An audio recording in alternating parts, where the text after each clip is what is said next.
इयत्ता 10वीच्या इंग्रजी विषयाच्या पुस्तकातील यू स्टार्ट डाईंग स्लोली या कवितेमध्ये आलेले जे फिगर्स ऑफ स्पीच आहेत ते आज आपण या व्हिडिओच्या माध्यमातून शिकणार आहोत. So friends, this is KR Parshuramkar sir and you are watching my YouTube channel that is Learn with Khemraj sir. So friends, या पोयमचे 2 व्हिडिओ या आधी मी अपलोड केलेले आहे.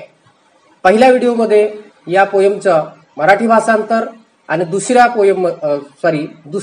व्हिडिओमध्ये या पोयमचे जे अप्रिसिएशन 5 मार्क्ससाठी असते ते दुसऱ्या व्हिडिओमध्ये तुम्हाला पाहायला मिळेल. आय होप की ते व्हिडिओज तुमच्यापर्यंत पोहोचले असतील. पाहून घ्या किंवा माझ्या चॅनलवरती सर्च करून ते दोन्ही व्हिडिओ तुम्ही पाहून घ्या. अतिशय सोप्या भाषेमध्ये मी त्या ठिकाणी समजावून दिलेले आहे. तुम्ही जर पहिल्यांदा माझ्या चॅनलवरती आले असाल तर माझ्या लर्न विथ खेमराज सर या चॅनलला सबस्क्राईब करा आणि व्हिडिओ आवडले असतील तर लाईक करा, तुमच्या मित्रमैत्रिणींना शेअर करा.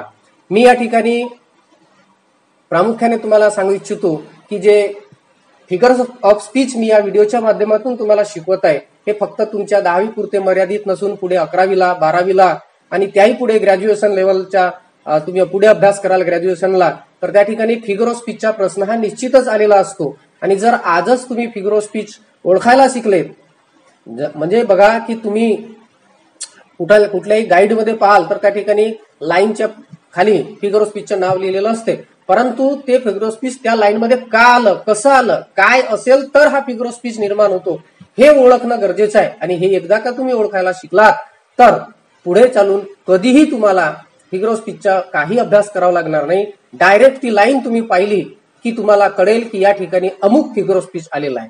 आता यासाठी एक सांगतो की मी मोर दॅन 25 फिगर ऑफ स्पीचची नोट्स मी तयार केलेली आहे अति सोप्या भाषेमध्ये.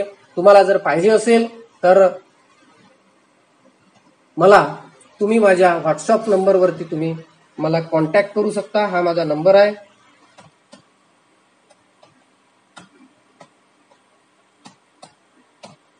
या नंबरवरती तुम्ही मला कॉन्टॅक्ट करू शकता, व्हॉट्सअप करू शकता. व्हॉट्सअप केलं तर मी तुम्हाला ती फिगर ऑफ स्पीचची नोट्स मी पीडीएफच्या स्वरूपात शेअर करू शकतो. दुसरी गोष्ट, मी माझ्या चॅनलवरती या फिगर ऑफ स्पीचचे 4 ते 5 व्हिडिओ अपलोड केलेले आहेत ज्याच्यामध्ये पूर्ण फिगर ऑफ स्पीच बद्दल मी समजावून सांगितलेले आहे. ते सुद्धा तुम्ही त्या ठिकाणी पाहू शकता. चला तर मग आता आपण या पोएम मध्ये कोणते फिगर ऑफ स्पीच आलेले आहेत त्याबद्दल डिस्कस करू. बघा या ठिकाणी एक लक्षात येईल तुमच्या की या पोएम मध्ये इफ हे जे काही फ्रेज या ठिकाणी आलेला आहे किंवा वर्ड या ठिकाणी आलेला आहे, इफ यू डू नॉट हे जो फ्रेज आहे या ठिकाणी वारंवार आलेला आहे, रिपीट झालेला आहे. आणि एखाद्या पोएम मध्ये अशा प्रकारे जर एखादा क्लॉज म्हणा किंवा एखादा फ्रेज म्हणा किंवा एखादा सेंटेन्स म्हणा अशा प्रकारे रिपीट जर होत असेल, वारंवार येत असेल तर त्या ठिकाणी एक फिगर ऑफ स्पीच असतो. तो फिगर ऑफ स्पीच कदाचित तुमच्यासाठी नवीन असू शकेल. पुन्हा सांगतो या ठिकाणी you should start dying slowly ही जी टायटल आहे ना, ही टायटल सुद्धा कवीनं प्रत्येक कडव्यामध्ये या ठिकाणी रिपीट केलेली तुम्हाला दिसते आहे ना. तर याचा अर्थ काय की ती टायटल रिपीट होत आहे, त्याच्यामध्ये पण एक फिगर ऑफ स्पीच आहे. आणि हे जे या ठिकाणी फ्रेज रिपीट झालेले आहे इथे पण एक फिगर ऑफ स्पीच आहे. आणि त्या फिगर ऑफ स्पीचचं नाव आहे या ठिकाणी आपण लिहून घेऊ, एनाफोरा. एनाफोरा हा फिगर ऑफ स्पीच या ठिकाणी आलेला आहे. मग पुढे आणखी दुसरे फिगर ऑफ स्पीच या ठिकाणी असू शकतात, त्याच्याबद्दल आपण डिस्कस करू. तर बघा या ठिकाणी if you start dying slowly ही सुद्धा लाईन या पोएम मध्ये रिपीट झालेली आहे, त्याच्यामुळे या ठिकाणी या लाईन मध्ये सुद्धा एनाफोरा हा फिगर ऑफ स्पीच आलेला आहे. दुसरी गोष्ट, एखादी आपण कविता म्हणतो किंवा एखादे गीत म्हणतो मराठीमध्ये किंवा एखादं हिंदीमध्ये आपण गाणं म्हणतो, एखादी आरती म्हणतो, त्यामध्ये तुम्हाला कळेल की कडव्याच्या शेवटी जे अंतरा म्हणतो आपण त्याला, अंतराच्या शेवटी कडव्याच्या शेवटी जे ध्रुवपद असते ते रिपीट झालेलं तुम्हाला दिसते है ना. कोणतीही आरती पहा तुम्ही, कोणतेही गीत पहा तर त्याचे सुरुवातीचे जे 2 लाईन्स असतात त्याला आपण ध्रुवपद म्हणतो. हे ध्रुवपद कडवा संपला की पुन्हा रिपीट होत असतात. तर या ठिकाणी कडवा संपल्यावर यू स्टार्ट डाईंग स्लोली हे रिपीट होताना आपल्याला दिसते आहे ना. तर मग या ठिकाणी आणखी एक फिगर ऑफ स्पीच आहे, तो आहे रिफ्रेन.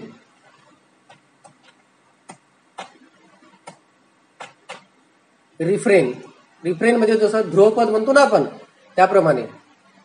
तिसरी गोष्ट या ठिकाणी आणखी की यू स्टार्ट डाईंग स्लोली या लाईन मध्ये काय होत आहे की स्टार्ट आणि स्लोली या दोन्ही वर्ड मध्ये येणारा जो पहिला हा येस हा लेटर आहे, इथे पण येस हा लेटर आहे, ह्या बिगिनिंग लेटरचा जो साऊंड आहे तो सेम आहे. काय साऊंड निघतो त्याचा, तुम्ही स्लोली म्हणून पहा, स्टार्ट म्हणून पहा, तर येसचा साऊंड स निघतो दोन्ही वर्ड्स मध्ये.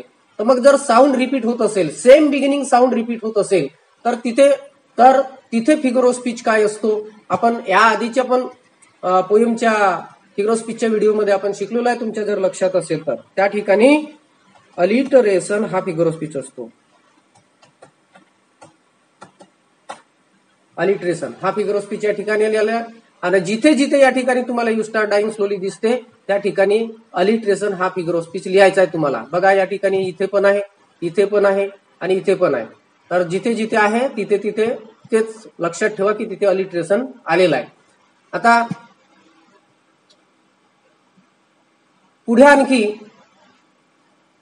महत्वाची एक गोष्ट तुम्हाला लक्षात ठेवायची आहे की अप्रिसिएशन लिहिताना, ही पोएम जर अप्रिसिएशन साठी आली तर त्या अप्रिसिएशन किंवा कोणती 8 पैकी कुठलीही पोएम येऊ द्या, त्या प्रत्येक पोएममध्ये अलिटरेशन फिगर ऑफ स्पीच हा आलेलाच आहे. फक्त एवढं लक्षात घ्या की अलिटरेशनची लाईन आपल्याला शोधता आली पाहिजे, ओळखता आली पाहिजे. कोणताही एक फिगर ऑफ स्पीच तिथे लिहायचा असतो.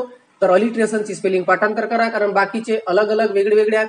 जर तुम्हाला एखादी पोएम जी थर्ड ए मध्ये जी 2 स्टांजा त्या ठिकाणी दिलेले असतात आणि त्याच्यातली जी शी ऍक्टिव्हिटी असते त्याच्यामध्ये एकतर रायमिंग पेअर्स विचारते, राईम स्कीम विचारते किंवा फिगर्स ऑफ स्पीच विचारते. तर तिथे फिगर ऑफ स्पीच साठी तुम्हाला म्हणून त्या ठिकाणी सर्व पोएम मध्ये कोणते फिगर ऑफ स्पीच आले ते शिकणं गरजेचं आहे. परंतु अप्रिसिएशन लिहायचं आहे तर तुम्हाला एक आणि एकच अलिटरेशन फिगर ऑफ स्पीच पाठांतर ठेवा आणि तोच लिहा, एकच लिहायचा असतो. त्याच्यानंतर याची स्पेलिंग अली ALLI TERA तेरा, अली तेरा TION सन असं पाठांतर करा. जर तुमची स्पेलिंग मिस्टेक झाली तर मार्क मिळणार नाही. आणि ओळखायला शिका की कोणत्या लाईन मध्ये कोणता फिगर ऑफ स्पीच का बरं निर्माण झालेला आहे. हे जर तुम्हाला ओळखता आलं तर पुढे चालून तुम्हाला कधीही फिगर ऑफ स्पीचचा अभ्यास करावा लागणार नाही. हे 11वीला पण आहे फिगर ऑफ स्पीच, 12वीला पण आहे आणि पुढे ग्रॅज्युएशन तुम्ही करणार इंग्लिश विषयामध्ये तिथे पण फिगर ऑफ स्पीचचा प्रश्न आहे.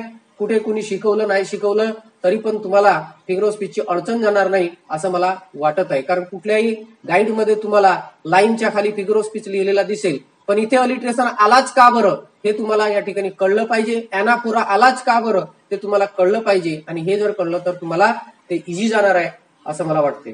त्यानंतर when you kill your self esteem when you do not let others help you. पण या ठिकाणी सुद्धा तुमच्या लक्षात येईल की या ठिकाणी सुद्धा हे जे काही फ्रेज आहे व्हेन यू या ठिकाणी रिपीट झालेला आहे. आणि अशा प्रकारचं रिपिटेशन फ्रेजचं, लाईनचं म्हणजे क्लॉजचं जर होत असेल तर त्या ठिकाणी एनाफोरा हा फिगर ऑफ स्पीच असतो. मग इथे पण एनाफोरा आलेला आहे.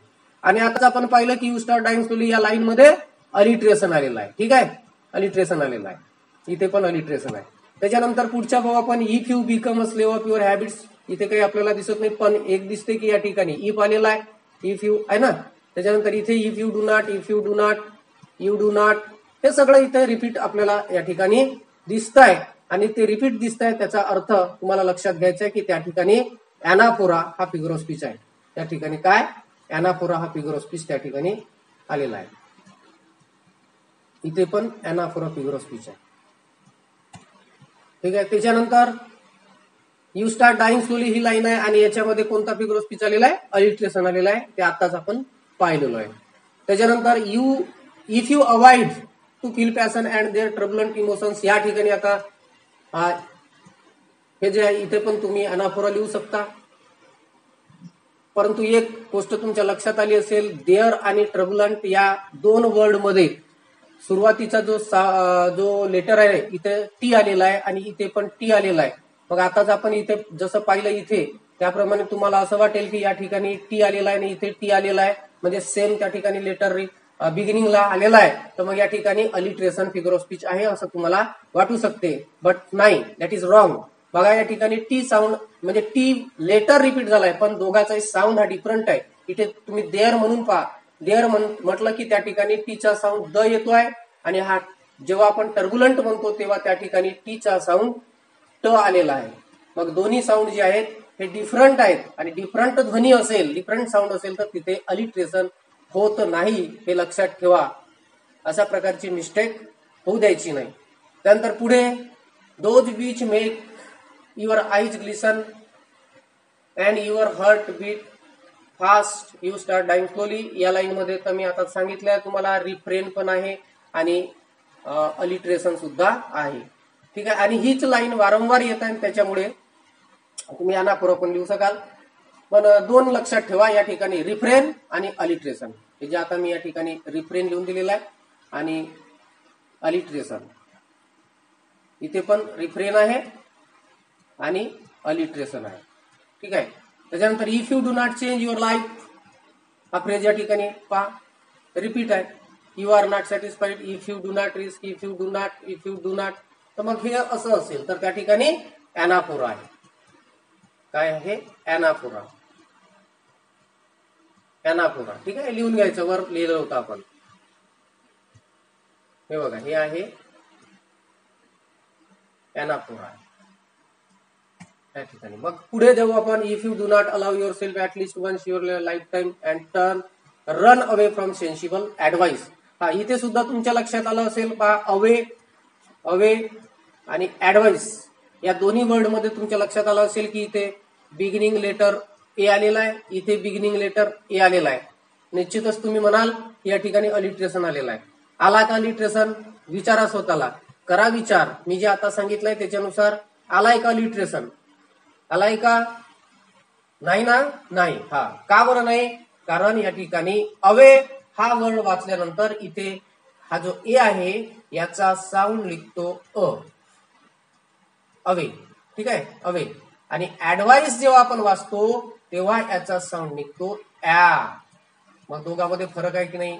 ऍ मध्ये आणि अ मध्ये दोन्ही साऊंड मध्ये फरक आहे, आणि त्याच्यामुळे या ठिकाणी अलिट्रेशन हा फिगर ऑफ स्पीच येणार नाही, लक्षात ठेवा.